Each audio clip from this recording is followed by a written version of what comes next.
Hello, everybody. Welcome to my YouTube channel. My name is Tnet Gabriel. I'll put the name down there. I think it will make it easier for those who don't know how to pronounce it anyway. Most of you know me. Um, my channel, I've been absent for a while. It's because of work, probably. We are getting towards the end of the plowing season, so it's quite hectic, paperwork stuff. And then the other main thing is that I am not well today. Pardon my sound. I know it's gonna be a bit rough here and there. Yeah, I'm not well. That's basically it. But I wanted to do this because it's been a while since I've done it. And then I promise you guys I'll do it weekly, but I haven't did it in quite a while. But here I am. Anyway, our topic today is probably how to start up your farming project. Mainly horticulture. That's what I'll be focusing on this channel because that's something that I'm familiar with more than animal production, and then that is something that I've experienced on. So that's probably what I think I'll give my best advice on. It's the field that I'm currently on, so it makes it easy for me to get you some information.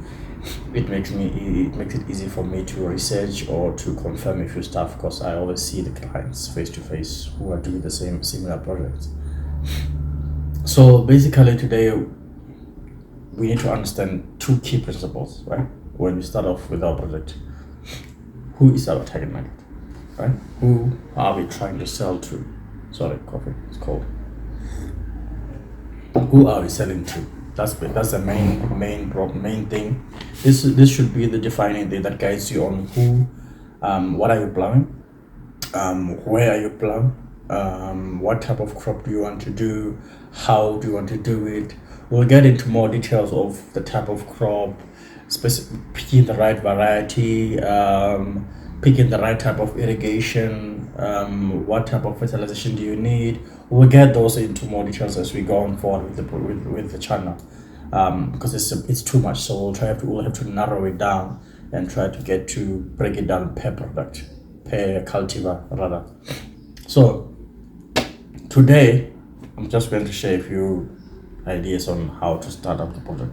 The first thing, of course, you need startup capital. I mean, that's the one thing for sure. But we know that the government are doing this 50% thing for each part, where they offer you, they pay half of your expenses, from seed to fencing to irrigation, all that stuff. They cover it. If you want more information, I think you'll have to go to them. I'll try to share the link if I have it on my YouTube channel, just to get the idea for you guys to see what are the requirements and stuff like that. But basically they can provide you with more information. It's not 100%, it's 50-50, so it kind of gets you somewhere. It's from point A to B, so you need that. And then after financing, well, before you get to financing, you need to identify your target market, like I was saying before. Are you selling to hawkers or are you selling to retailers? We mainly have two different types of customers. Basically, are you selling into the open market or are you going for the shops like Spar and shop like that? This is what defines you. You can't do the same crop you do for the hawkers and the same one you do for shops. The quality of the fruits, the way you package them, all those stuff. The way you are farming also affects you or your target market as well. Because I can't be plowing 8 and 8 that's too far, and then I'm targeting hawkers while I'm selling fresh vegetables, which require me to be delivered every day. That will be a problem because then you need to travel a long distance to deliver to your hawkers or to deliver to your customers. So that also comes into play when you're choosing starting up your project. Where is your farm? If you instance farm maybe 200 k's from gaps, and then you are trying to do something that is easily perishable, like tomatoes, you'll probably need some type of transport that requires you to cover them, of course. But if you do something like maize, it can be easily absorbed before it gets into gaps. I mean, small like screws and stuff, they absorb all those sometimes. Even the shelf life, it can carry it throughout the day to another place. They'll probably still be fresh when it gets there. And then things like rape and spinach, you probably need to harvest them daily, so you can do them if your farm is too far, because then the transport costs are going to kill you, because it's not cheap. It's not expensive. It's a cheap product to buy from customers, right? Pula, 2 pula, depending on what the market is going at that time. And then After defining your target market, the second thing is now to try to get your implements. What do we have on our hand, right? What do we have? This will also guide us to which crop are we going to do. What do we have? We have to start off with land. How much land do we have? Access to water. Do we have access to water? Are we depending on rainfed? Those two also define the type of crops we'll be going for. If it's irrigation, are you able to afford the type of irrigation you need? Which type of irrigation do you afford? Do you afford sprinklers? Do you afford flooding? Do you afford overhead sprinklers? Do you afford drip lines? All those stuff. And that will also define on what type of crop. So you can't do, there are some crops that you cannot do with some certain type of irrigation. For example, you can't do sprinklers with watermelon. You can do it, but it's risky. You can flood when you are doing crops, other smaller crops, other sensitive crops like tomato. Flooding works, but it's not ideal because then and then you can decide to do that type of irrigation. Also, it will depend on your water source. Are you using a borehole? Are you using a river? If you are pumping from the river, then you can do things like flooding because now you have excess water. While in a borehole will probably limit you maybe to like 10,000 cubic per day. That will also define on what type of crop are you going for because different crops needs different waters. This will this will be discussed when we get to different crops as we approach them. And then also the type of the year. You have to have a cropping plan, right? You have to know when I started. Basically, we normally have 3 different crops, depending on what crop you're doing. But ideally, most people are doing 3 crops in a year, right? So they do the winter one, which probably ends in, depending on one crop again, it will probably end in August, July, something in June, depending on how early you did it. And then you go from July, start up with either tomato, watermelon on summer crops, basically, which you'll probably harvest around September, October, November, December. Then you go on for December, you go on for the third crop cycle, which will probably get you towards winter. So you normally have more summer, so you tend to have more crops to do in summer than you do in winter, unless you go for roots like onion, beetroot. They can be done all year round. So you can play around with so you need to sit down with an agronomist. You guys sit down and break down looking at your target market.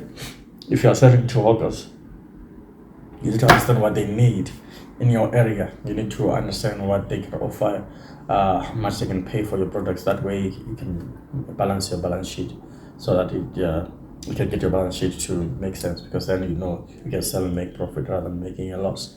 And then also you'll need manpower. Of course, that's basic. You need manpower depending on how much big of a land you have. If I can just say this, 1 hectare of a land for farming horticulture is enough. It's quite big actually. 1 hectare is quite big, and it's easily manageable by hand. We don't need high equipment to manage 1 hectare. You can do it by human power. You don't need any machines unless it comes to such things as reaping and stuff like that, which is now what we get to now. The other thing is, when you start up, you have to make sure that you prepare your land properly. Land preparation is the key. It is the foundation of any crop. You cannot do farming without the proper soil preparation. That's your foundation. I've seen farmers rushing, myself included, rushing into farming because I was late. And then what happens is my soil preparation was so bad, my crop ended up failing because I didn't prepare very well. And I was running with time rather than getting myself sorted out first. Starting my project at that time, I was trying to catch up with, because normally, ideally, if you come into a certain time in the season and then you plant, you'll have a problem of the market being flooded by a particular crop. For example, around December, there's a lot of maize. Yeah, a lot of maize. But then funny enough is around winter there's nothing, so you see, balance it out. But then areas like Chobe, Mount, they should be able to do maize all year round. I know a few farmers who are doing them all year round. They don't have a problem. So if that happens, we are in the northern part of the country, way up north. Their winter is not that severe. They don't have frost. That's the main problem, right? They don't have frost. So if you don't have frost, most crops can survive.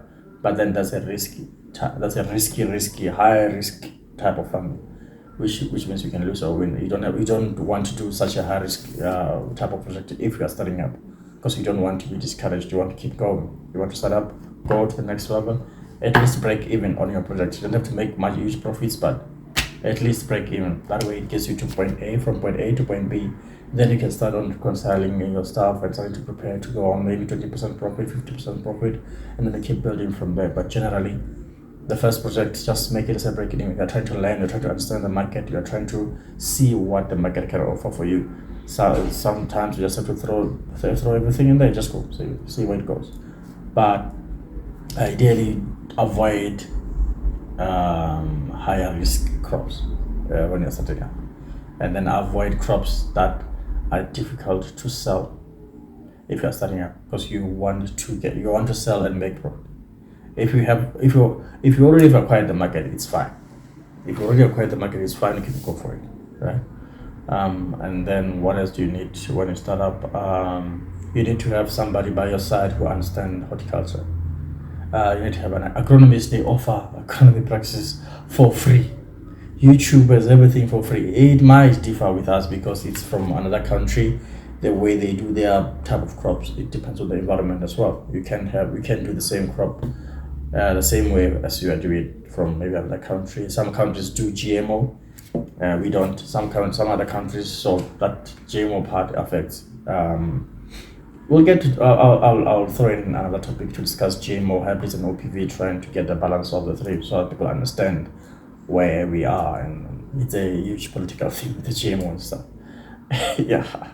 But generally, that's I think about it. Any questions, throw them in there. You can DM me. I'm always available to help. I can share my WhatsApp number as well, just for any referencing, any queries and stuff like that.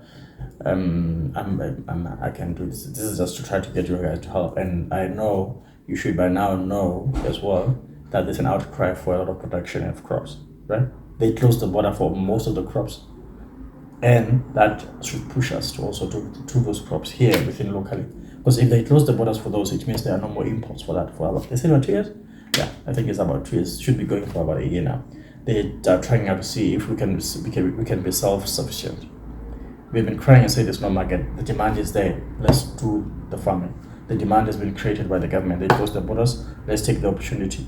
The resources have been provided by the government. They're doing 50%. 50% is a lot when you look at the type of crops that we want to do, because generally horticulture is expensive to start up. So bringing in 50%, taking over 50% is quite a huge help. It's not fully help, but it's quite a huge help on its own. I wish they had that when I was starting up. Fuck, I would have saved a lot of money.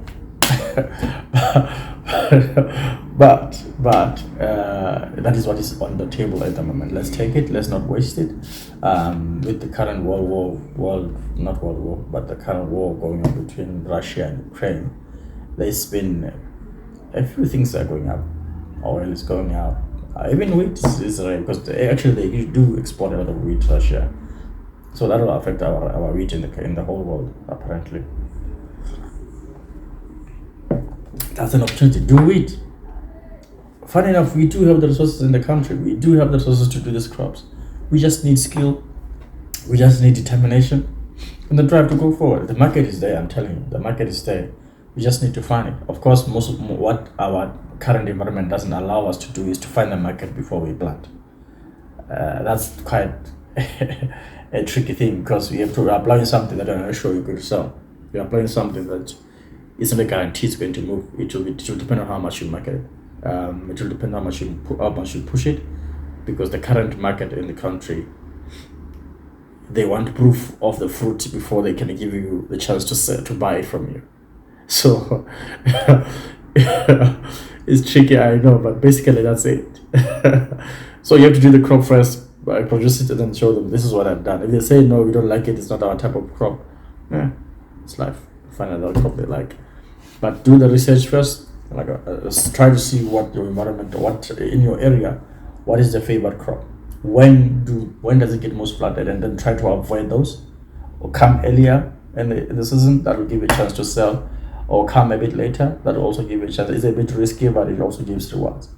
Otherwise, I'll catch you guys on the next video. Drop a like. I can see lavish. That's quite nice t-shirts, right? It's a friend of mine. She's doing them. She has lavish apparels. They're quite nice.